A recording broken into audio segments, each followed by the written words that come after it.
ये कहानी कासगंज के स्कूल में पढ़ने वाली 15 साल की ममता और 16 साल के सूरज की है। ममता का स्वभाव बहुत ही चंचल था और वो पढ़ने में भी काफी अच्छी थी। वहीं दूसरी तरफ सूरज फुटबॉल और पढ़ाई में बहुत अच्छा था कि तभी एक दिन।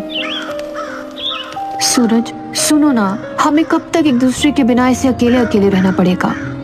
अरे पगली, हम अकेले कहाँ हैं? हम तो रोजाना एक दूसरे से मिलते हैं। मेरे कहने का मतलब कुछ और है। क्या क्या बोलो? मुझे अब पूरी जिंदगी तुम्हारे साथ रहना है। अपने घर रह के थक गई हूँ। क्या बात है, आज तो मुझ पर ज्यादा ही प्यार आ रहा है। मजाक मत करो। देखो ऐसा नहीं है, मैं भी तुम्हारे साथ रहना चाहता हूँ, लेकिन अभी हम 18 के भी नहीं है। हम नाबालिग हैं यार। ठीक है, लेकिन तुम्हें जल्दी इसके बारे में कुछ करना होगा। अच्छा ठीक है बाबा, अब गुस्सा थूक दो। इन बातों के बाद दोनों घूमते हैं और कुछ देर बाद अपने अपने घर चले जाते हैं कि तभी एक दिन।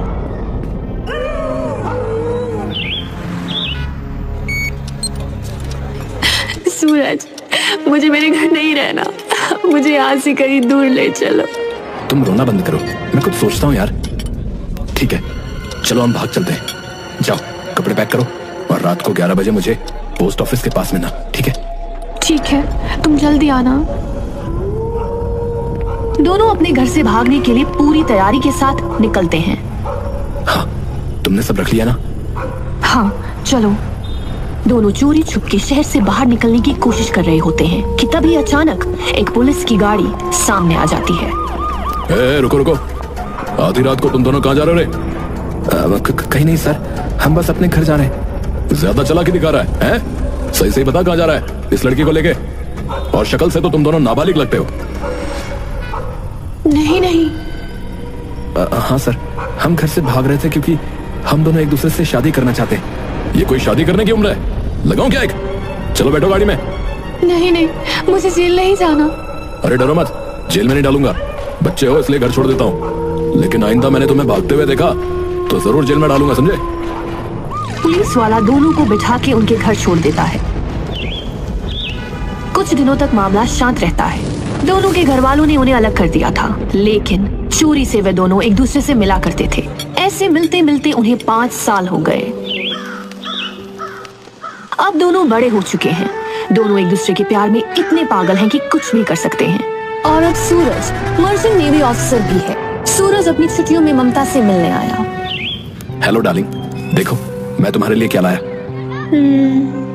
क्या हुआ? तुमने कहा था जब हम बड़े हो जाएंगे तो एक दूसरे के साथ रहेंगे, लेकिन लगता है अब तुम मुझसे प्यार नहीं करते। ऐसे मत कहो, तुम बताओ मैं क्या करूं? मैं तुम्हारे लिए कुछ भी करूंगा। तो ठीक है, अपनी नौकरी छोड़ दो और चलो कहीं दूर भाग चलते हैं। ठीक है, लेकिन कुछ नहीं। अगर तुम आज रात सब छोड़ मेरे पास नहीं आए तो मेरा मरा हुआ मुंह देखोगे। उसी रात सूरज और ममता अपने अपने घरों से भाग जाते हैं और एक मंदिर में जाके शादी कर लेते हैं। और अगले ही दिन खुशी खुशी दोनों सूरज के माँ बाप से मिलने जाते हैं। देखो माँ, मैंने शादी कर ली। मैं आपकी बहू को साथ लाया हूँ। लल्ला, तूने क्या किया लल्ला?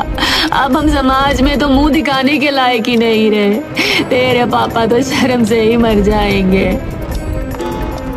तभी वहाँ सूरज के पापा आ जाते हैं और ममता उनके पैर छूने को आगे बढ़ती है। ये सब क्या हो रहा है?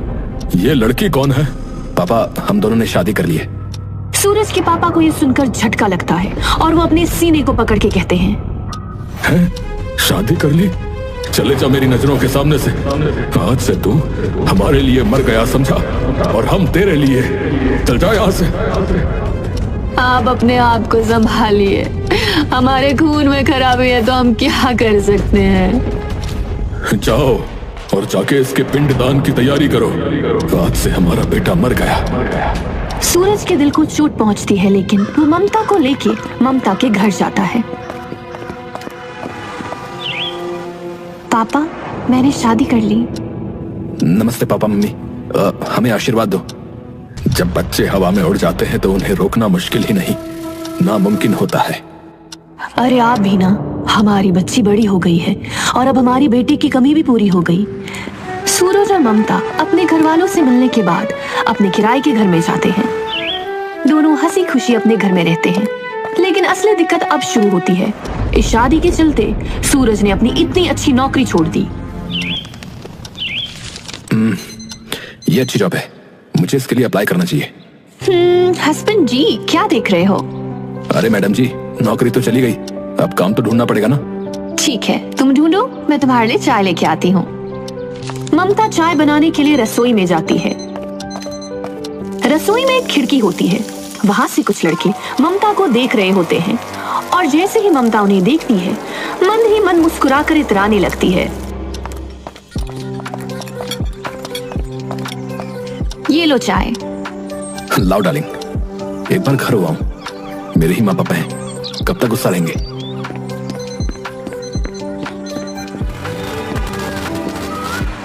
क्या भाई, क्या हाल?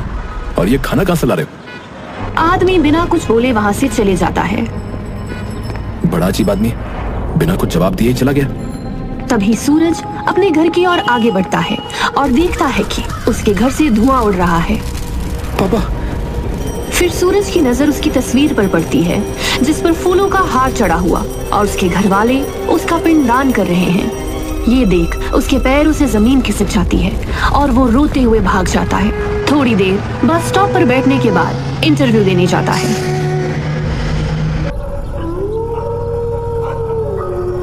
घर आते ही, इंटरव्यू कैसा गया? हाँ, अच्छा गया, कल से काम पर जाना है।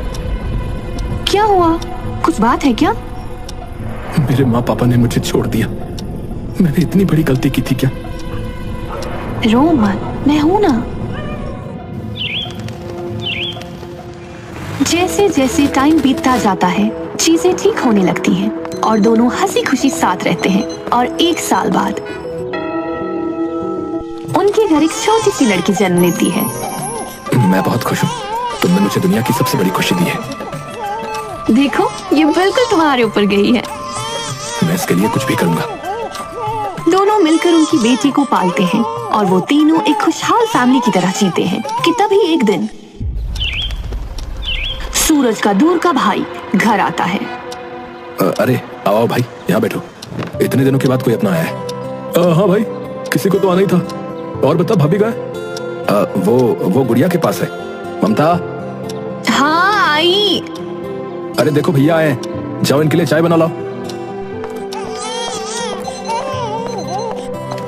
नमस्ते भाभी।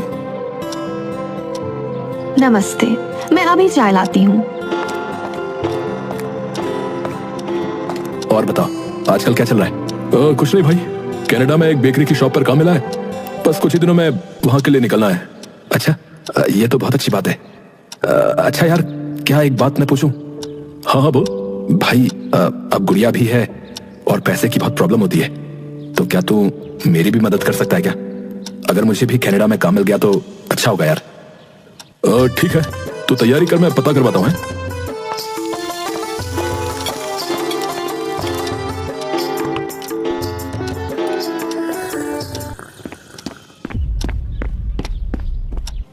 क्या तुम मेरे पीछे से हमारे घर और हमारी गुड़िया को संभालोगी? मुश्किल है तुम्हारे बिना रहना, लेकिन काम है, जाना पड़ेगा। और तुम परेशान मत हो, मैं संभाल लूंगी। अरे सूरज, जल्दी आ, तेरे लिए खुशखबरी है। अरे आया।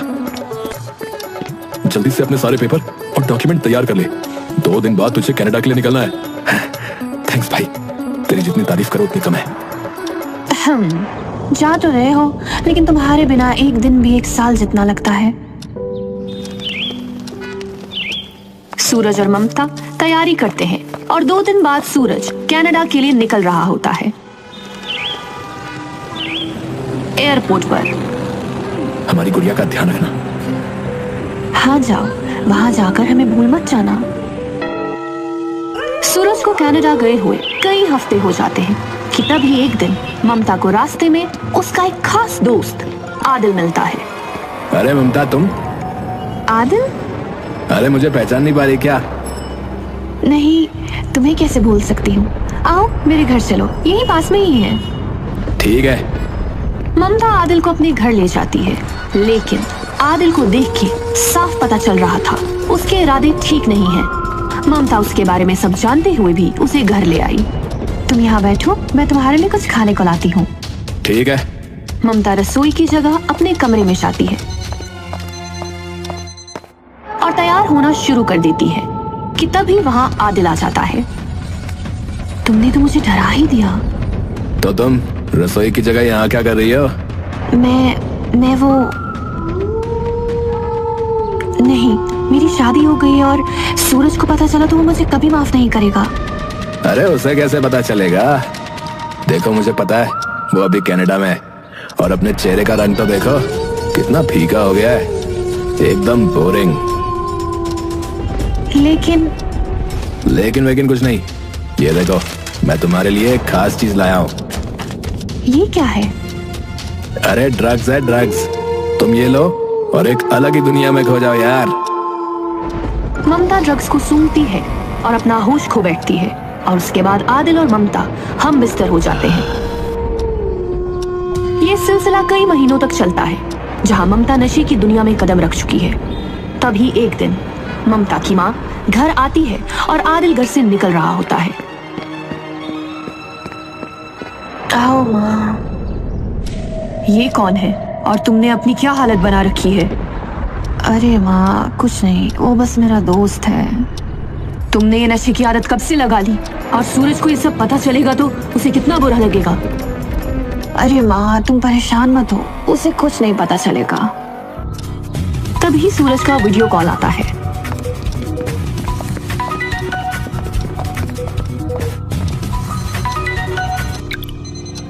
हेलो मम्मी जी। कैसे हो बेटा? आप हमारे घर हो? हाँ, ये लो, ममता से बात करो। कैसे हो हस्बैंड? मैं ठीक हूँ, तुम्हें क्या हुआ है? ममता की माँ ममता से फोन छीन लेती है। अरे कुछ नहीं, बस नींद नहीं हुई है। ठीक है, आप ध्यान रखो। ममता और उसकी माँ को नहीं पता होता है कि सूरज कल की फ्लाइट से वापस आ रहा है। अगली सुबह सूरज ममता को सरप्राइज देने आता है। ममता दरवाजा खोलती है। सरप्राइज? तुम? मेरा मतलब है तुम यहाँ कैसे? अरे मैंने सोचा मेरी बीवी मुझे देख के खुश होगी, गले लगाएगी, लेकिन तुम्हारे तो होश उड़े हुए। नहीं, ऐसा कुछ नहीं है। सूरज अंदर आता है और देखता है कि सामने टेबल पर सारे नशे का सामान रखा हुआ है। ये सब क्या है? तुम मेरी पीठ पीछे ये सब कर रही हो? ये सब मेरे दोस्त का है, वो इसे यहाँ गलती से भूल गया है। ठीक है, तुम कहती हो तो मान लिया, लेकिन गुड़िया का है? वो गुड़िया माँ के पास है। तुम फ्रेश हो जाओ, मैं कुछ खाने को बनाती हूँ। सूरज फ्रेश होने चला जाता है। ये सारी बातें उसके दिमाग में चल रही होती हैं और वो ममता पर भरोसा नहीं कर पा रहा था। मुझे मेरे प्रोजेक्ट के सिलसिले में थोड़ा काम है, मैं आता हूँ। लेकिन तुम तो अभी आए हो। हाँ लेकिन काम है, थोड़ी देर में आता हूँ। ममता ने इस बात का फायदा उठाया और आदिल को बुला लिया। Hello baby. जल्दी अंदर आओ और सामान दो, मुझसे रहा नहीं जा रहा। अरे इतनी भी क्या जल्दी है? आदिल ममता दोनों नशे करते हैं और संबंध बनाते हैं। तभी अचानक सूरज दरवाजे पर दस्तक देता है। अरे ममता जल्दी दरवाजा खोलो, मैं अपना फोन तो यहीं भूल गया। ममता डरते डरते दरवाजा खोलती है। अरे जल्दी हटो यार, लेट हो रहा है। तभी सूरज आदिल को उनके बिस्तर पर सोए देख लेता है। ये देखते ही उसके पैरों के नीचे से जमीन खिसक जाती है। ये कौन है? और ये हमारे बिस्तर पर? छी। मेरी बात सुनो, मैं तुम्हें समझाती हूँ। तुम मुझे क्या समझाओगी? मैंने तुमसे इतना प्यार किया और तुम्हारे लिए सब कुछ छोड़ भी दिया, और तुमने मेरे ही साथ धोखा किया। ए देख भाई, तू ठहरा परदेश, तो किसी को तो तेरी कमी पूरी करनी ही थी ना बे। ये बात सुनते ही सूरज और आदिल के बीच हाथापाई हो जाती है और आदिल मौका देख भाग निकलता है। उसके बाद देखो, मैं तुमसे इतना प्यार करता हूँ, तुम्हारे बिना नहीं रह सकता, इसलिए मैं तुम्हें एक और मौका दूंगा, लेकिन तुम्हें नशा छोड़ना होगा। नहीं नहीं नहीं, मैं पागल हो जाऊंगी। अरे संभालो अपने आप को। इस घटना के बाद सूरज ने ममता को समझाने की बहुत कोशिश की, लेकिन ममता नशे की दुनिया में बहुत आगे निकल चुकी थी। वो चोरी छुपे जाकर आदिल से मिलती और उसके साथ नशे करती। सूरज ने उसे समझाने की बहुत कोशिश की, लेकिन वो नहीं मानी। तो आखिर में आकर सूरज ने ममता से तलाक लेने का फैसला किया। अरे अपने पति को तलाक लेने से रोक, क्योंकि अगर उसने तुझे तलाक दे दिया तो पैसे कहाँ से आएंगे? अरे मुझे भी अब उसके साथ नहीं रहना है। तलाक के बाद हम दोनों शादी कर लेंगे। आदिल इस बात से खुश नहीं था, लेकिन उसने कुछ नहीं कहा। एक दिन, ममता प्लीज तुम वापस आ जाओ, तुम जो बोलोगी वो करूंगा। अपनी बच्ची के लिए आ जाओ। नहीं, मुझे तुम्हारे साथ नहीं रहना। एक बार अपनी बच्ची की तरफ तो देखो। ममता सूरज की एक नहीं सुनती और आदिल के पास चली जाती है। मुझे लगता है हमें सूरज को ठिकाने लगाना पड़ेगा। ये जीते जीना तुम्हें जीने नहीं देगा। मुझे भी यही लगता है, और ड्रग्स भी नहीं लेने देता। लेकिन हम ये करेंगे कैसे? मेरे पास एक प्लान है, सुनो। ठीक है। अगले दिन ममता मेडिकल स्टोर जाती है और चूहे मारने की दवाई खरीदती है। बर्तन वाले से कसाई वाला चाकू लेती है और वहीं दूसरी ओर आदिल एक नीला ड्रम खरीदता है। सारी तैयारी हो गई? हाँ, आगे का काम तुम्हें पता है ना? हाँ, वो सब तो मुझ पर छोड़ दो। ममता सूरज के पास जाती है और उसे मनाती है और उसके लिए खाना बनाती है। थैंक्स ममता। सूरज खाना बहुत चाव से खाता है, लेकिन बेचारा इस बात से अनजान था कि ममता ने उसके खाने में जहर मिला रखा है और आगे चल के उसके साथ क्या होने वाला है। सूरज ने दम तोड़ दिया था। वहीं दूसरी ओर ममता और आदिल ने एक नई वारदात को अंजाम देने की तैयारी कर रखी थी। क्या तुम तैयार हो? हाँ। ये लो चाकू और इसके शरीर के टुकड़े टुकड़े कर दो। ममता ने सूरज के जिस्म के टुकड़े टुकड़े कर दिए और ये करते वक्त ममता के हाथ भी नहीं कांपे। उसने एक पल को भी अपने प्यार और उस बच्ची के बारे में नहीं सोचा। सूरज के शरीर के टुकड़ों को आदिल ने उस नीले ड्रम में डाला और ऊपर से सीमेंट घोल के डाल दिया। उस कमरे में चारों ओर खून ही खून था। हाँ, जब प्यार किया तो डरना क्या। ममता सारे सबूत मिटाकर अपने आसपास के पड़ोसियों को जा जा के बताती है कि वो और सूरज कुछ दिनों के लिए घूमने जा रहे हैं। उसके बाद आदिल और ममता हिमाचल, कसोल और मनाली घूमने निकल जाते हैं। जब ये दोनों घूम के आते हैं तो ममता को अपनी गलती का एहसास होता है। पापा, मुझसे बहुत बड़ी गलती हो गई है। बेटा शांत हो जा, बता आखिर बात क्या है? वो बेटा बोल, घबरा मत। माँ, वो मुझसे सूरज का खून हो गया है।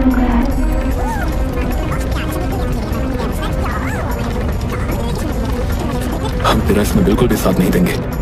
तू हमारे साथ पुलिस स्टेशन चल। हाँ, तूने मेरा बेटा छीना है। मैं चाहूंगी तुझे फांसी मिले। दोनों मिलकर ममता को पुलिस स्टेशन लेके गए और आदिल और ममता ने अपना गुनाह कबूला। वहीं दूसरी ओर पुलिस को जांच पड़ताल में पता चलता है कि जो माँ अपनी बेटी की फांसी की सजा मांग रही थी, उसी माँ को सूरज के कनाडा के अकाउंट से पैसे भेजे जाते थे। अगर कोर्ट ने सूरज को समय पर तलाक दे दिया होता तो आज उस मासूम की जान नहीं जाती।